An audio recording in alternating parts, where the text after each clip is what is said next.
Assalamualaikum warahmatullahi wabarakatuh.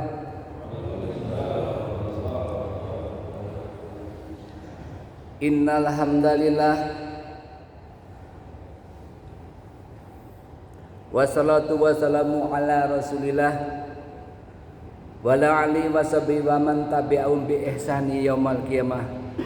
Subhanaka la ilma lana illa ma 'allamtana innaka antal alimul hakim. Asyhadu an la ilaha illallah wa asyhadu anna Muhammadar Rasulullah. Allahumma sholli ala Muhammad wa ala ali Muhammad. Alhamdulillah, marilah kita selalu mensyukuri setiap nikmat-nikmat yang Allah berikan kepada kita selaku hambanya. Allah adalah zat yang maha perkasa, zat yang maha berkehendak, dan zat yang maha sempurna. Dan tentunya zat yang maha baik dengan memiliki sifat Rahman dan Rahimnya, agar itu diberikan kepada orang-orang yang beriman dan bertakwa. Dan yang paling penting dalam hal ini adalah kita bersyukur itu tidak hanya keluar kalimat tahmid saja, tetapi yang paling penting adalah bagaimana syukur kita ini bisa tuzituhum fitoah, menambah ketaatan kita kepada Allah. Dan Masya Allah, orang beriman itu sangat berbeda dengan orang fasik. Kalau orang beriman itu merubah kenikmatan yang Allah berikan kepada manusia, orang beriman itu menjadi ketaatan yang baru. Ya, seperti yang kalau kita lihat adalah seperti saat ini. Bukti bahwa kita yang ada di sini adalah orang yang berusaha untuk tuzituhum fitoah, menambah ketaatan kita kepada Allah. Di sisi lain, kalau orang fasik berbeda. Orang fasik itu adalah merubah kenikmatan menjadi kemaksiatan demi kemaksiatan. Dan ini Allah tegaskan, mereka itu yang merubah kenikmatan menjadi kemaksiatan dan kemaksiatan tadi. Allah tegaskan di surat Al-Kahfi surat 18 ayat 50, fasaqo an amri rabbih, ia mendurhakai perintah Tuhannya, yaitu apa? Keluar dari perintah Allah Subhanahu wa taala. Untuk apa? Untuk beriman. Jadi hal ini jangan sampai terjadi di antara kita dan kaum muslimin pada umumnya. Salawat dan salam mari kita aturkan kepada uswatun hasanah kita, Nabi akhir zaman, Nabi Muhammad sallallahu alaihi wasallam, juga kepada kerabatnya, sahabatnya, para salafus soleh, tabiin, tabi'ut tabi'in, dan kaum mukminin mukminat yang istiqomah hingga akhir zaman. Termasuk diri kita ini yang berusaha untuk mengikut para salafus soleh, para pendahulu kita yang soleh. Ikhwatul iman azulani wa iyyakum. Di pekan lalu telah dijelaskan bahwa salah satu motivasi hidup kita ini adalah tentang bayang-bayang surga di setiap lini kehidupan kita. Maka pada kali ini dilanjutkan bagaimana mengingat surga adalah motivasi hidup yang paling real.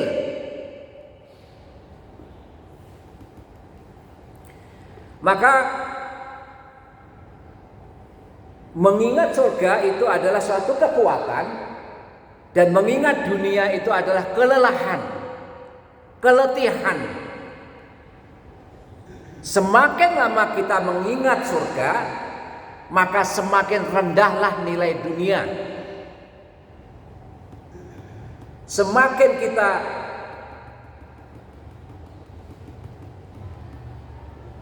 lebih banyak berpikir tentang dunia, maka nilai surga itu rendah di mata manusia yang berpikir seperti itu.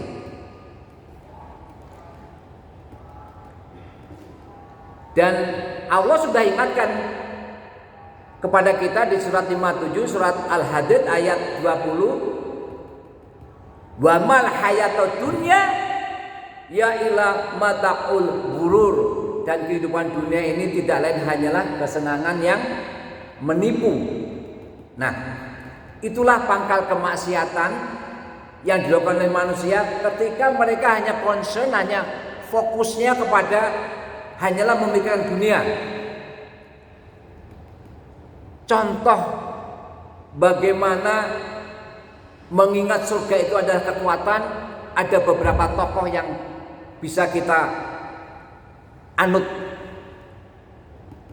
Salah satunya adalah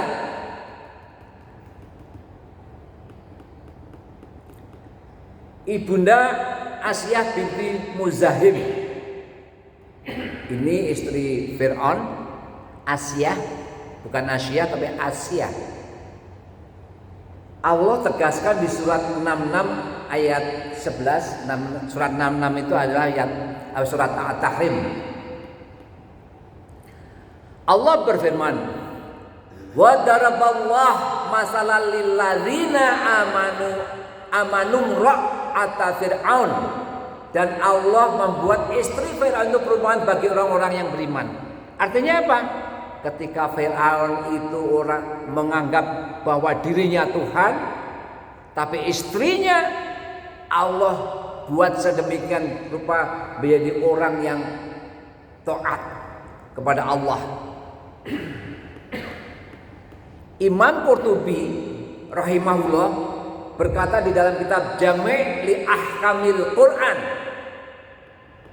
beliau berkata, ada yang mengatakan bahwa perumpamaan ini adalah dorongan untuk orang-orang yang beriman agar bersabar dalam menghadapi kesulitan. Emang tepat. Bisa dibayangkan ketika Ibunda Asyah ini bersama dengan Firaun yang bayang-bayangnya itu siksa. Melakukan itu tidak boleh, melakukan ini tidak boleh. Yang artinya melakukan sesuatu yang kebaikan kepada Allah tentunya. Maka salah satu keutamaan Ibunda Asyah binti Muzahim ini adalah kesabaran dan pilihannya untuk tetap berada di dalam keimanan meski siksaan menghadang, serta kebenaran firasatnya kepada Nabi Musa alaihissalam. Allah singgung ini di surat Al-Qasas surat 28 ayat 9. Asyah berkata, qurratu ainil li walak, ia adalah penjuk mata hati bagiku. Tentang Nabi Musa alaihissalam. Itulah Ibunda Asyah binti Muzahim. Contoh yang kedua yang bisa menjadikan panutan kita adalah Ibunda Khadijah. Nama lengkap beliau adalah Khadijah binti Khuwailid bin Asad bin Abdul Uzza bin Qusay bin Kilab. Beliau itu lahir 555 Masehi atau 68 sebelum Hijrah dan wafat tahun 619. Jadi umurnya hampir sama dengan Rasulullah SAW, sekitar 63-64 gitu. Masyarakat Quraisy menyebutnya bahwa beliau adalah tokoh masyarakat yang dihormati. Ikhwan fillah, Mekah ketika itu sebelum datang Islam sungguh penuh dengan kejahilayaan. Hal itu membuat Rasulullah yang waktu itu belum dianggap menjadi Rasul menjadi risau dan galau. Beliau sering pergi ke Gua Hira untuk ikhtilah atau menyendiri. Siti Khadijah menunjukkan kredibilitasnya sebagai istri tauladan. Beliau mendukung sepenuhnya apa-apa yang dilakukan oleh suaminya Rasulullah SAW. Di saat seperti itu Rasulullah memilih cenderung untuk melakukan beruzlah. Beruzlah itu mengasingkan diri dan beriktilah tadi menyendiri di Gua Hira. Maka ada hadis yang mengatakan sebaik-baik wanita di langit adalah Siti Maryam binti Imran dan sebaik-baik wanita di bumi adalah Siti Khadijah binti Khuwailid.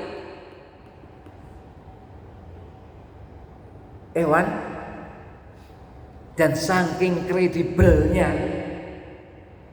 sebagai istri tauladan, maka Rasulullah SAW bersabda di hadis riwayat Bukhari nomor 3820, juga Muslim nomor 2432, Khadijah itu pernah mendapat salam dari Allah dan malaikat Jibril di hadis tadi.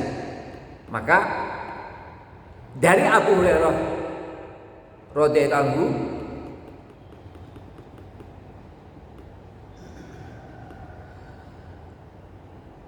Atta Jibriluna biya sallallahu alaihi wasallam faqala. Pada suatu saat ketika Jibril datang kepada Rasulullah sallallahu alaihi wasallam sambil berkata, faqala, ya Rasulullah, hadi Khadijatu qad atatka ma'aha inna unfihi idzamun au ta'amun au syarabun. Wahai Rasulullah, ini dia Khadijah. Ia datang kepada engkau dengan membawa wadah berisi lauk atau makanan dan minuman. Fa idza ia atatka faqrau alaihi wasallam min rabbiha azza wa jalla. Apabila datang kepada engkau, maka sampaikanlah salam dari Allah dan dariku kepadanya. Dariku itu maksudnya malaikat Jibril. Kemudian Rasul bersabda lagi, wa minni wa basyirha bi baitin fil jannati min qasabin la saqaba fihi wala nasab. Selain itu, beritahukan pula kepadanya bahwa rumahnya di surga terbuat dari emas dan perak, yang di sana tidak ada kebisingan dan kepayahan di dalamnya. Itulah Siti Khadijah, istri Rasulullah SAW. Jadi mungkin satu-satunya wanita yang faqra'u alaihi wasallam min rabbihi azza wa jalla, yang mendapatkan salam dari Allah dan juga dari malaikat Jibril. Bapak-bapak, dari dua contoh di atas yang menjadi panduan kita bahwa motivasi untuk bisa smooth, untuk bisa lancar di dalam kehidupan dunia dan akhirat adalah mengingat surga itu adalah kekuatan, mengingat dunia itu adalah kelelahan dan keletihan. Untuk itu kita sudah paham betul bahwa mengingat surga itu kekuatan bagi orang beriman. Nah, apa yang harus kita lakukan? Maka ada kaidah-kaidah di bawah ini yang harus kita punyai.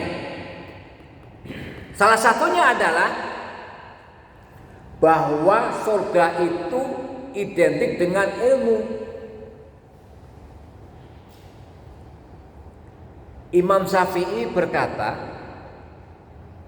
man arada fid dunya fa alaihi bil ilm. Barang siapa yang menginginkan dunia, maka harus dengan ilmu. Dan barang siapa yang menginginkan akhirat, harus dengan ilmu pula. Dan barang siapa menginginkan dua-duanya, harus dengan ilmu. Maka betapa pentingnya ilmu. Salah satunya adalah dalam bentuk kultum semacam ini. Insya Allah besok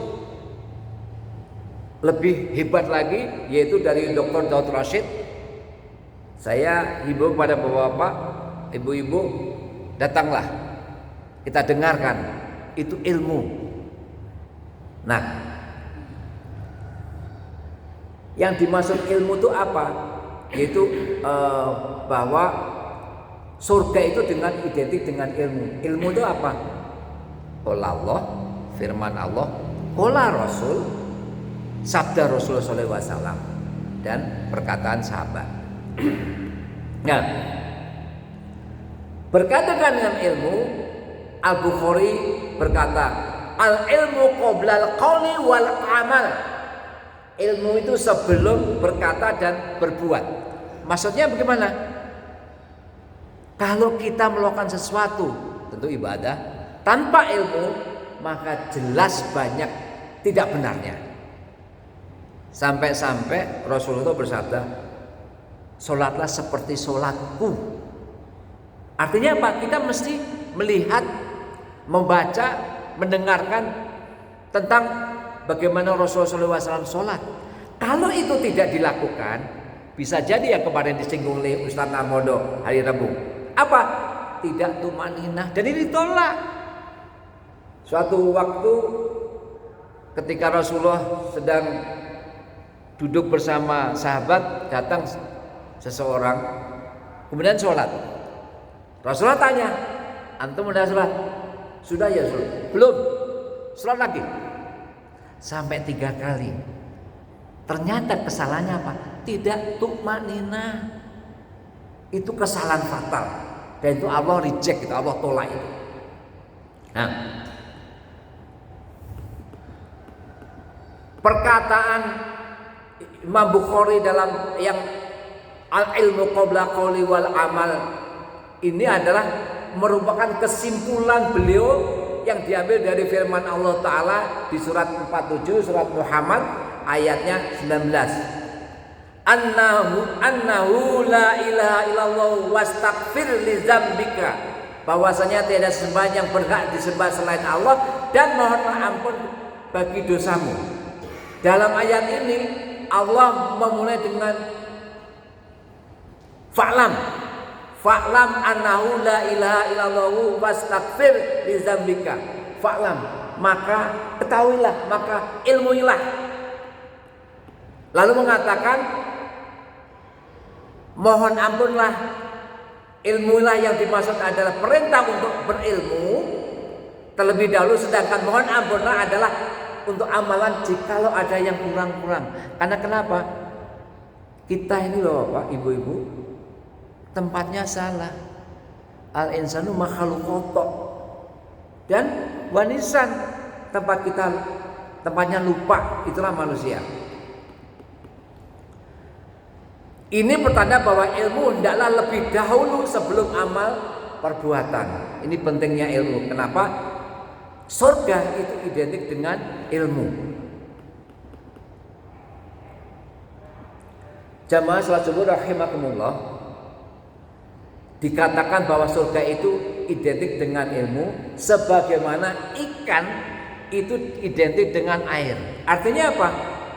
Ketika ikan itu dipisahkan dengan air, pasti binasa. Begitu juga kalau surga itu dipisahkan dengan qala Allah, qala Rasul, qala sahabat, pasti Allah tidak akan terima.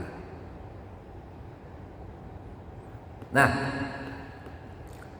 maka sesungguhnya Allah itu tidak akan pernah, atau maka sesungguhnya orang itu tidak akan pernah mendapatkan surganya Allah. kalau tidak mempunyai ilmu yang tepat. Ada hadis dari Abu Hurairah di dalam hadis riwayat nomor 2699, Rasulullah bersabda, "Man salaka thariqan yaltamisu fihi ilma." Siapa yang menempuh jalan untuk mencari ilmu, sahalallahu lahu bihi thariqan ilal jannah, maka Allah akan memudahkan baginya jalan menuju surga. Jadi perihal ini Imam Ibnu Rajab Al-Hambali memaknai bahwa Allah akan memudahkan baginya orang-orang yang mencari ilmu itu, melakukan thalabul ilm itu, menuntut ilmu itu menuju surga. Maksudnya apa? Pertama, dengan menempuh jalan mencari ilmu, Allah akan memudahkannya masuk ke surga. Yang kedua, menuntut ilmu adalah sebab seseorang mendapatkan hidayah. Hidayah inilah yang mengantarkan seseorang pada surga. Seperti saat ini. Maka Bapak-bapak, sering-seringlah datang ke masjid ini.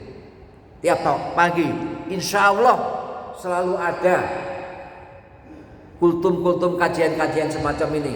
Yang dibahas hanya firman Allah, sabda Rasul, perkataan sahabat.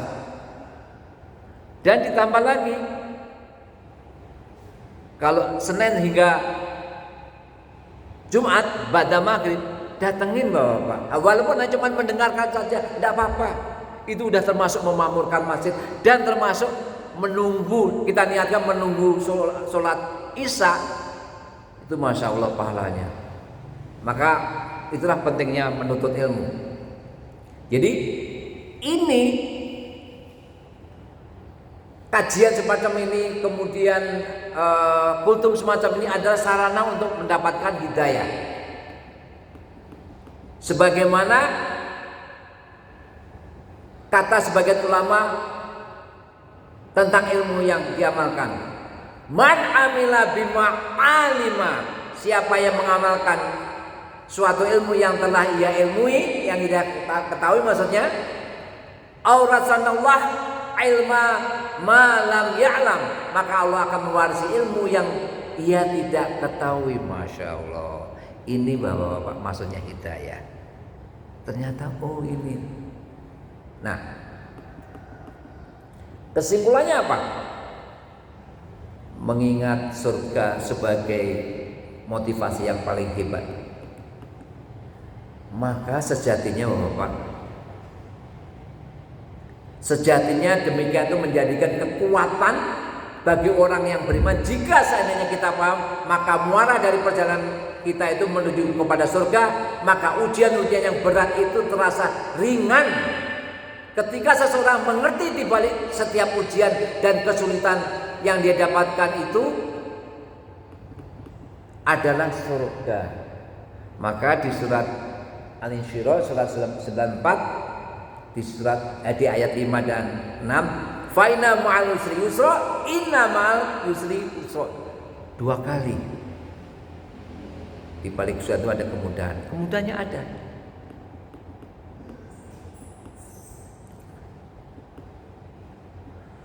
Kemudian karena sesungguhnya mengingat surga ada suatu kekuatan atau energi, adapun mengingat dunia ada suatu kelelahan dan keletihan. Ini berkaitan yang tadi dengan judulnya ini. Jika mau memikirkan surga ada kekuatan, maka kunci seseorang beriman adalah ketika hati mereka hidup dengan bayang-bayang surga yang hidup di dalam hati dan jiwa mereka. Jadi kalau kita memikirkan surga, setiap lini kehidupan, setiap bidang kita. Karena kenapa? Ketika kita memberikan surga, cuma 2, hak dan batil. Oh, kita mau bekerja, ingat surga. Artinya apa? Lakukan yang hak-hak saja, yang benar-benar saja. Jangan yang batil. Itu contohnya. Makan pun juga begitu, minum pun juga begitu. Semua aktivitas di lini kehidupan kita.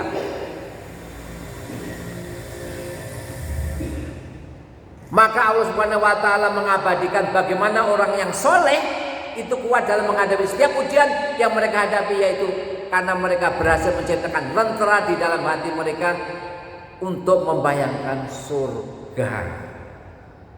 Masya Allah, di diri kita nih yang hadir ini, di dalam hatinya ada surga, bayang-bayang surga, orientasinya surga. Artinya apa? Itulah setiap tindakan kita jangan sampai ke hal yang batil, karena surga itu identik dengan ilmu dan identik dengan satu kebenaran. Memang surga itu adalah haknya Allah, tapi kita kalau tidak belajar, tidak fa'lam, mengilmui, tidak akan bisa. Ya. Untuk itu marilah kita tingkatkan iman dan takwa kita sampai dengan Allah panggil kita. Ingat, ini peringatan bagi saya pribadi bahwa Allah tuh memanggil kita cuma 3 kali. Pertama azan, itu panggilan awal pertama. Yang kedua adalah umroh dan haji, jikalau mampu itu perlu biaya. Dan yang ketiga adalah panggilan kematian.